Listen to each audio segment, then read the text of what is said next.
My boyfriend broke up with me over red flags after listening to his best friend, then begged me to. So, I, 23 female, have been in a relationship with my boyfriend Eric, 24 male, for almost 8 months now. 8 months might not seem like a long time, but in Eric's world, it's practically a record. Most of his previous relationships barely lasted 3 or 4 months, and they were more like casual flings than anything serious. Naturally, I thought what we had was different, special even. I mean, 8 months together, that had to mean something, right? Well, a few days ago, I started questioning if I was wrong about that. A big part of the reason for my doubts is Eric's best friend, Olivia, 24, female. Olivia is not just any friend. She has been his neighbor for over 14 years.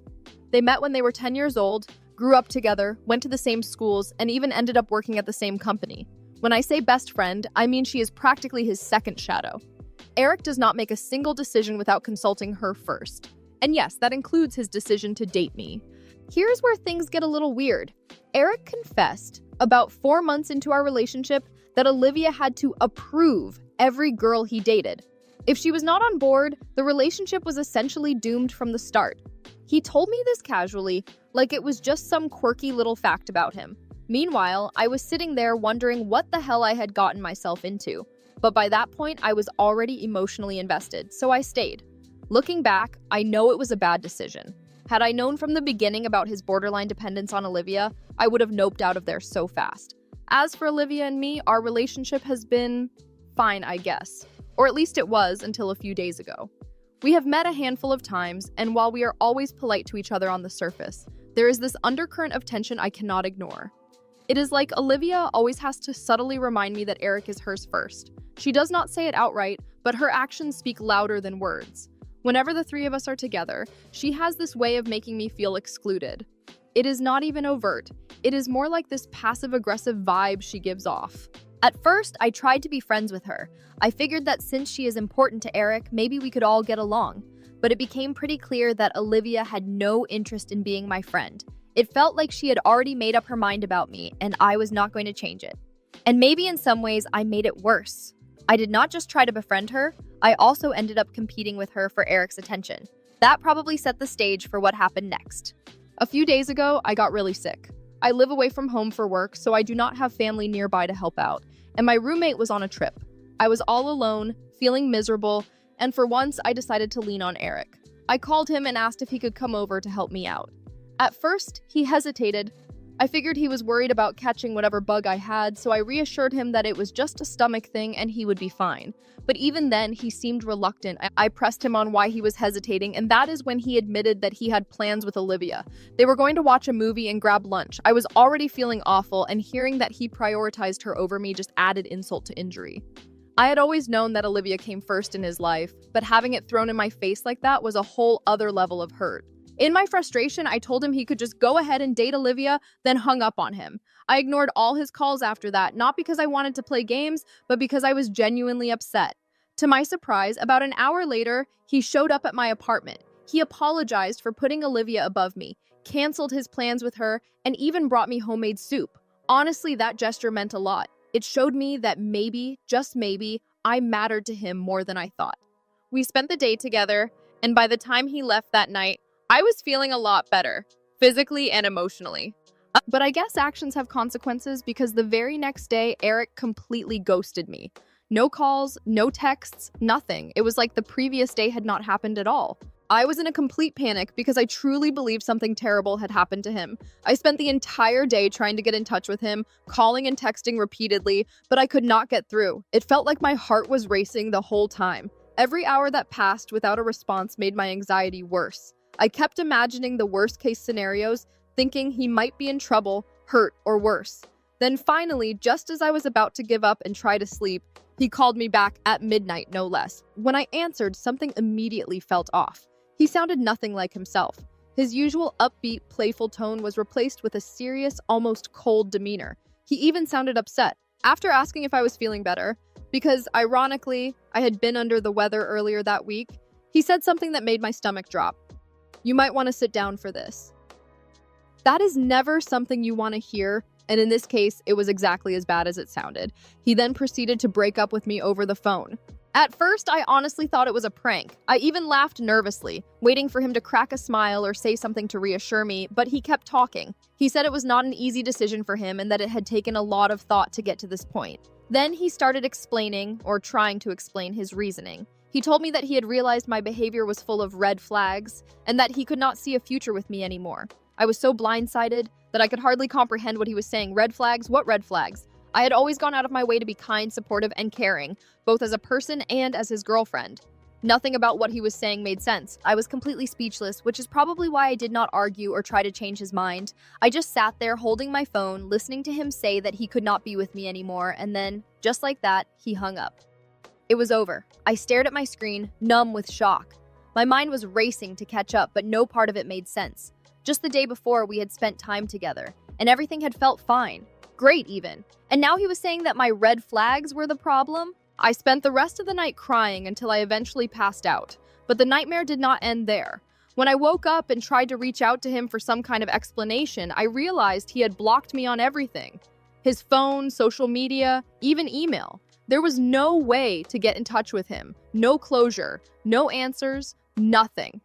I was devastated, not just because of the breakup itself, but because of how sudden and cruel it all felt. We had been together for quite a while, and he did not even have the decency to talk to me in person. I spent the next few days in a daze, replaying every interaction we had leading up to that moment, trying to figure out what I had done wrong. No matter how much I analyzed it, I came up with nothing. Then, out of nowhere last night, he called me. When I saw his name on my phone, I froze. I was not expecting to hear from him again, at least not so soon. I had barely begun to process the breakup, and suddenly there he was, throwing me off all over again. Against my better judgment, I answered. He started talking right away, apologizing profusely, sounding almost frantic. I did not even get a chance to say anything. His voice was shaky, almost hysterical, and I let him ramble because I was too stunned to do anything else. What he said next made my blood boil. Apparently, he had not wanted to break up with me at all. It was not his idea. No, the breakup was orchestrated by his friend Olivia, who had somehow convinced him that I was a walking red flag factory. According to him, she did not like the fact that he had canceled plans with her to spend time with me, and she had twisted that into proof that I was controlling and toxic. She had taken normal, everyday things I did, like cooking meals for him or buying him clothes I thought would suit him, and spun them into examples of me trying to manipulate and change him. And he had believed her. I could not believe what I was hearing. My boyfriend, the person I trusted, had let someone else plant these ridiculous ideas in his head and then acted on them without even talking to me first. He admitted that he had been stupid, that he had let Olivia get into his head, and that he deeply regretted it. He said he wanted to make things right, to get back together, and that he was willing to do anything to fix what he had broken. I sat there in silence, my hands gripping my phone so tightly that my knuckles turned white. All this time, I had been blaming myself, questioning everything about who I was, thinking I had ruined the relationship. But it was never about me. It was about Olivia and her petty, manipulative games, and about him being too spineless to see through them. My anger was so overwhelming that I could barely think straight. I told him I needed time to process everything and hung up. Now I am sitting here still fuming, wondering how I could ever trust him again. 4-0. I should have seen it coming. Looking back now, it's so obvious that she was never going to let me off the hook for stealing Eric right out from under her nose. I mean, that's how she must have seen it, right? The moment he chose to take care of me when I was sick instead of going through with his plans with her, I was officially her competition. And for Olivia, there was no such thing as friendly competition. She had to win. Always. And if winning meant breaking us up, then that's exactly what she was going to do. It all makes so much sense now, like every puzzle piece has finally fallen into place. I wish I'd seen it earlier, but hindsight is 20/20, isn't it? So there I was, sitting on the call with Eric, listening to him beg me to take him back. I could practically hear the desperation in his voice, and honestly, a part of me almost felt sorry for him. Almost. But then he had the nerve, the absolute audacity, to bring her up again. Olivia. He was rambling on about how she wouldn't be a problem for us anymore because he'd just keep our relationship a secret from her. Like, what? Did he really think that was a solution? That hiding me like some dirty little secret was going to fix anything? I couldn't believe it. Even after everything she had done, after she'd clearly been manipulating him and controlling every aspect of his life, he still couldn't see her for what she really was. A toxic, conniving puppet master pulling his strings. But honestly, That was his problem, not mine. I wasn't about to waste my energy trying to convince him of something he should have figured out for himself. And anyway, it wasn't just Olivia that was the issue, it was him. The fact that he let her have that much power over him, the fact that he let her words end our relationship without even thinking for himself. That was the real problem. I couldn't wrap my head around it. How could he not see the red flags practically smacking him in the face? How could he still prioritize her feelings over mine even now? The fact that he was okay with hiding our relationship to maintain his so-called friendship with her was all I needed to know. If that wasn't a giant neon sign telling me to run in the opposite direction, I don't know what was. So yeah, I had already made up my mind. There was no way I was getting back together with him. The second he told me the real reason for our breakup, I was done. I'd cried enough tears over this guy, and honestly, he didn't deserve even one of them. But here's the thing, I couldn't just let it go, not without making sure Olivia knew that she hadn't won, that she couldn't just steamroll over me and walk away unscathed. Call it petty, call it manipulative, call it whatever you want, but I felt like I had to do something, so I came up with a plan. It wasn't my proudest moment, I'll admit that, but it felt necessary at the time. I told Eric that I would consider taking him back, but only on one condition. He had to confront Olivia. He had to tell her straight up that she wasn't the boss of him and that he was choosing me over her. I wanted him to put her in her place, to show her that she didn't have the power she thought she did. When I told Eric my condition, his reaction was almost laughable. He was stunned, like he couldn't believe I would ask him to do something so extreme. He started pleading with me, saying it was unnecessary and asking me to reconsider. But I didn't budge. I told him that if he wanted me back, this was the only way. No compromises. Either he sent her those texts or we were done for good. He tried arguing with me for a while, but eventually he caved. He sent her exactly what I told him to, and he even sent me a screenshot to prove it. As soon as I saw the message, I knew I'd gotten what I wanted. And with that, I hung up on him and blocked his number. Was it petty? Absolutely. Was it mean? Probably. Do I regret it? Not really. After everything I went through because of him and because of her, I felt like I deserved this small victory. Maybe it wasn't the most mature thing to do, but hey, I never claimed to be perfect. So yeah, now I'm wondering, am I the asshole for making Eric send Olivia those texts, knowing full well I was never gonna take him back? Update 1. So, it's been 2 days since I last heard from Eric. Not a single text, call, or even a random scene on my stories. Honestly, I expected something, anything from him by now, but nope, radio silence. Olivia hasn't been able to contact me either because, well, I blocked her too.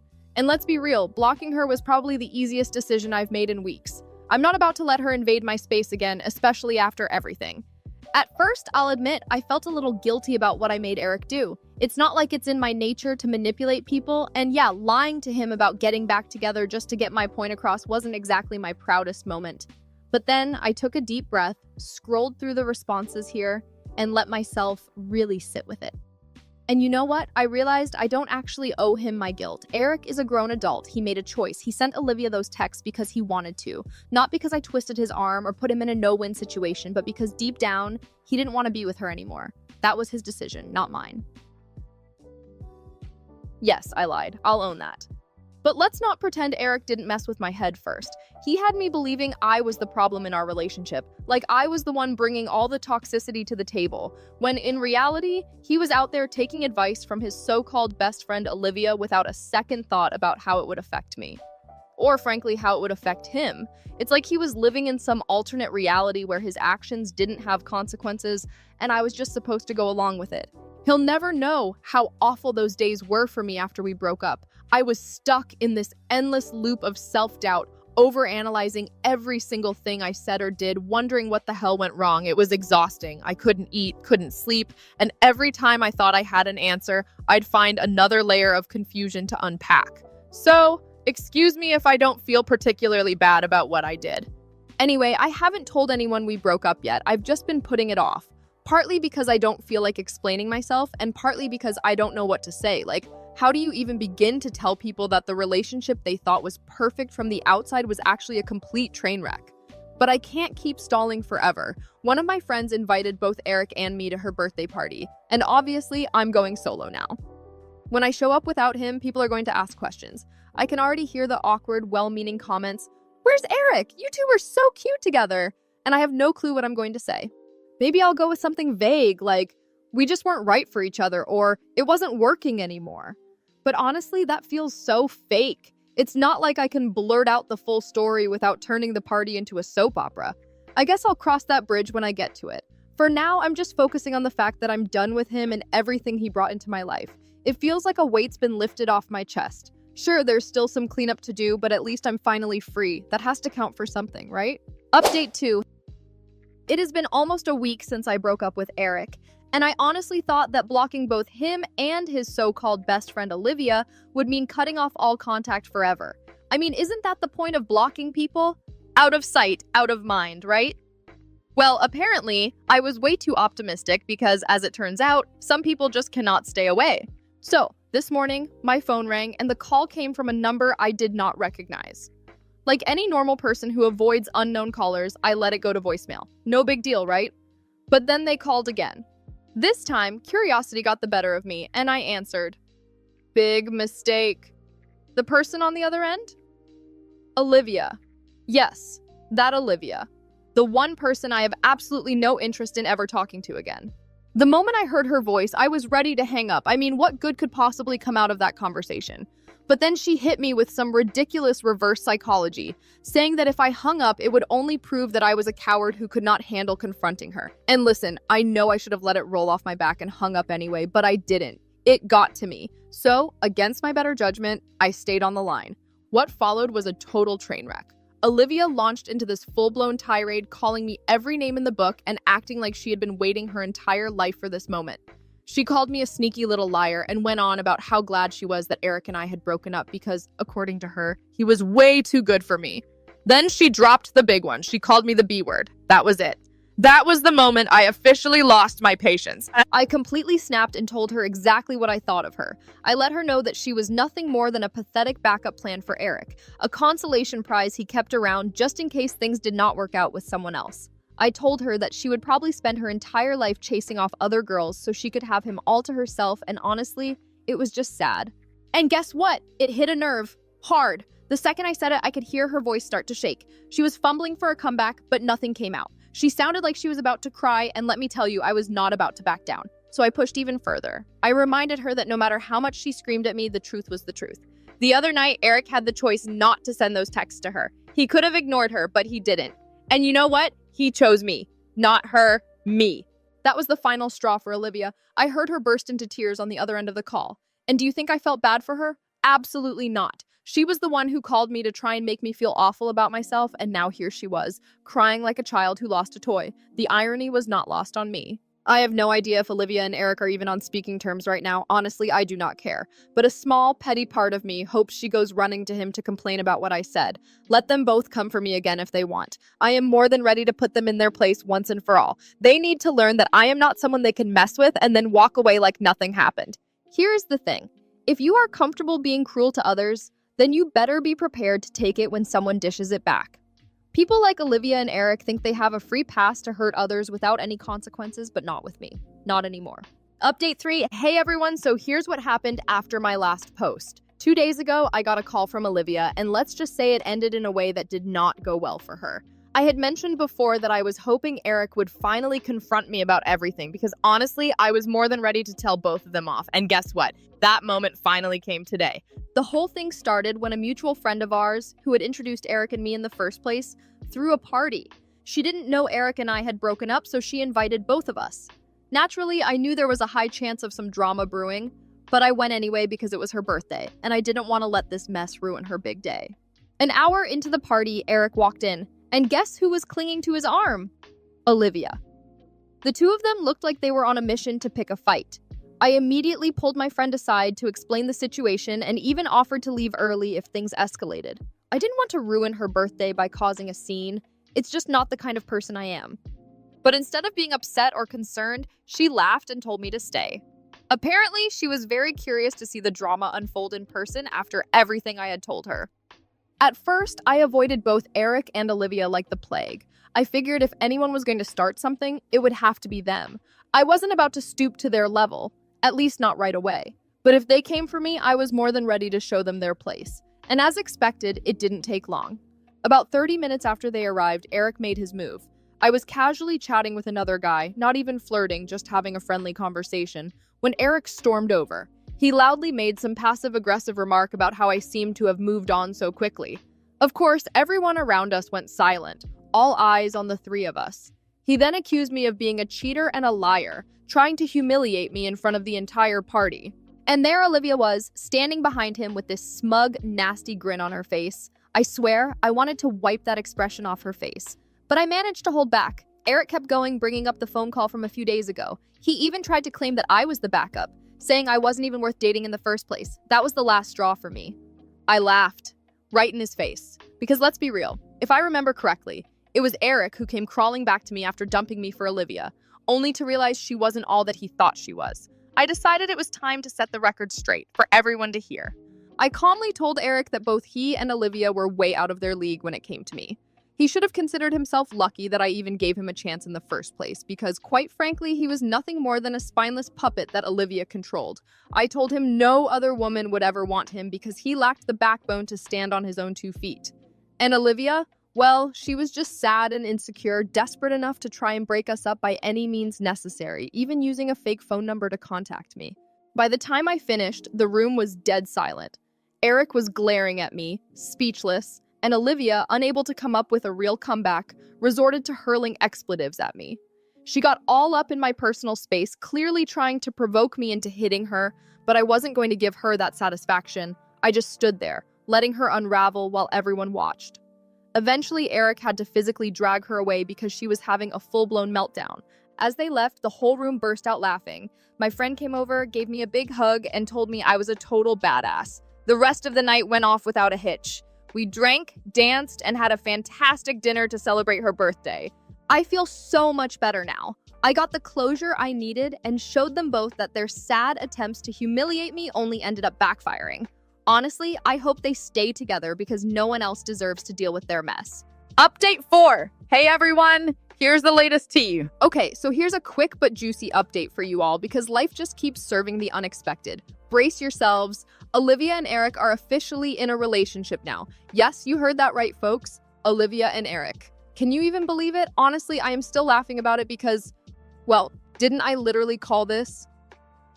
It's been 3 months since that chaotic party showdown where they both lost their minds, and I guess somewhere along the way, they decided I was right after all. I mean, let's be real. No one else in their right mind would deal with either of them individually, so why not just combine forces and torture each other instead? It's poetic in a way, and the news came to me secondhand, of course. I'm not exactly keeping tabs on them anymore, thank goodness.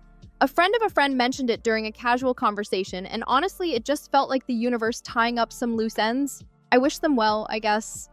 Or at least I wish their eventual couples therapist well. That person's gonna have a lot on their hands. As for me, I've moved on in every possible way. I've started seeing this new guy, and let me tell you, he's basically my type to a T. Sweet, funny, good communicator. You know, all the stuff that seems basic but is somehow so rare. Fingers crossed, this one doesn't have some secret toxic best friend lurking in the wings, ready to ambush me with their drama when I least expect it. I think I deserve a break after all this nonsense, don't you? Anyway, that's the update. Life's weird, people are weird, but at least I've got a good story to tell. Thanks for sticking with me through this roller coaster. Who knows what's next?